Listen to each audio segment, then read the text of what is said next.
আমি শুধু একটা কথা বলবো, আগামীতে যদি বিএনপি সরকার গঠন করতে পারে, ইনশাল্লাহ এই সুজন হাওলাদার সুজনের বিচার হবে, মামলা রিভাইভ করা হবে, প্রতিকার আমরা অবশ্যই করব। ব্রাহ্মণবাড়িয়ার বাঞ্ছারামপুরে গভীর শ্রদ্ধা ও আবেগঘন পরিবেশে পালিত হয়েছে বিএনপির প্রয়াত সাবেক সংসদ সদস্য শাহজাহান হাওলাদার সুজনের মৃত্যুবার্ষিকী। এ উপলক্ষে আজ বৃহস্পতিবার সকালে রূপসদী গ্রামে অবস্থিত তার কবর জিয়ারত, সূরা ফাতিহা পাঠ এবং আলোচনা সভার আয়োজন করা হয়। সকাল থেকেই উপজেলার বিভিন্ন এলাকা থেকে বিএনপি ও সহযোগী সংগঠনের নেতাকর্মী সহ বিপুল সংখ্যক সাধারণ মানুষ দলে দলে জড়ো হন রূপসদী গ্রামে। তারা প্রিয় নেতার কবর জিয়ারতের মাধ্যমে তার আত্মার মাগফেরাত কামনা করেন।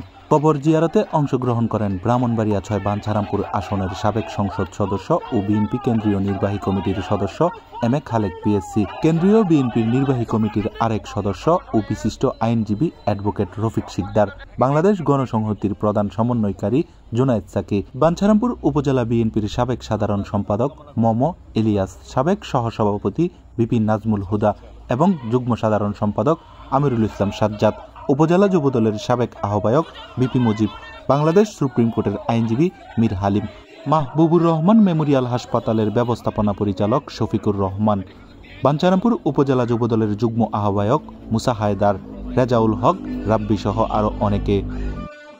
আলোচনা সভায় বক্তারা বলেন, শাহজাহান হাওলাদার সুজন শুধু একজন রাজনীতিবিদই ছিলেন না, তিনি ছিলেন জনগণের প্রকৃত প্রতিনিধি। তার নির্মম হত্যাকাণ্ড আজও বাঞ্ছারামপুর উপজেলাবাসীকে ব্যথিত করে। তারা অভিযোগ করেন এখনও এই হত্যাকাণ্ডের বিচার হয়নি এবং অপরাধীরা রয়ে গেছে ধরাছোঁয়ার বাহিরে। নেতারা হুঁশিয়ার উচ্চারণ করে বলেন, আগামী জাতীয় সংসদ নির্বাচনে বিএনপি সরকার গঠন করতে পারলে এই হত্যাকাণ্ডের সাথে যারা জড়িত সকলকে আইনের আওতায় এনে দৃষ্টান্তমূলক শাস্তি নিশ্চিত করা হবে।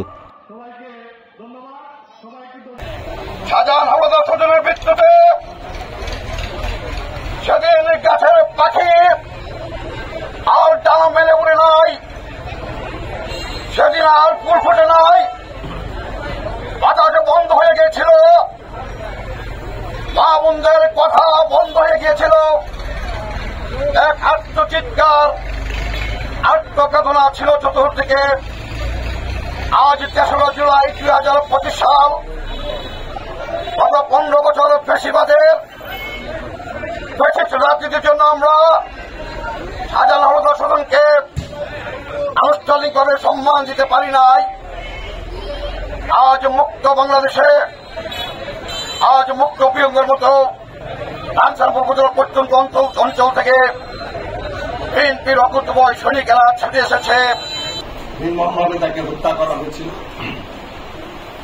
তিনি এই দেশের মাটি মানুষের সাথে অল্প বয়সে, বলবো যে একেবারে তরুণ বয়সে তিনি যেভাবে মিশে গিয়েছেন, সেটা এই দেশের এই বাঞ্ছারামপুরের জন্য একটা উজ্জ্বল দৃষ্টান্ত। রাজনৈতিক নেতৃত্ব সাধারণ মানুষের সাথে মিশে যাওয়া, তাদের ভালোবাসা অর্জন করা, তাদের আস্থার উপর দাঁড়িয়ে থাকা, সেই জায়গাটা তিনি দাঁড় করিয়েছেন। তিনি সংসদ সদস্য হয়েছেন, হয়তো আজকে বেঁচে থাকলে তিনি বাংলাদেশের অন্যতম প্রধান জাতীয় নেতৃত্বে পরিণত হতেন। সেই জায়গাটা তাকে ঘাতকরা হতে দেয়নি এবং তাকে হত্যা করে বাঞ্ছারামপুরের মানুষের যে একটা ঐক্য, তাদের ভালোবাসা, তাকেই আসলে ধ্বংস করতে চেয়েছে। তো কিন্তু শাহজাহান হাওলাদার সুজনকে হত্যা করে তারা বাঞ্ছারামপুরকে কিংবা কোনো জনগোষ্ঠী যখন নিজের ঐক্যবদ্ধ হওয়ার সংকল্প করে, সেটাকে আসলে দমন করতে পারে না। এটা আমাদের আবার প্রমাণ করতে হবে যে বাঞ্ছারামপুরবাসী আমরা ঐক্যবদ্ধ, আমাদের ভালোবাসা, আমাদের ঐক্য দিয়ে আমরা আমাদের নেতৃত্ব তৈরি করব এবং আমাদের অগ্রযাত্রা আমরা যেভাবেই হোক সেটাকে আমরা সংগ্রাম করে তুলব। কেউ যাতে আমাদের যাত্রা রুখতে না পারে।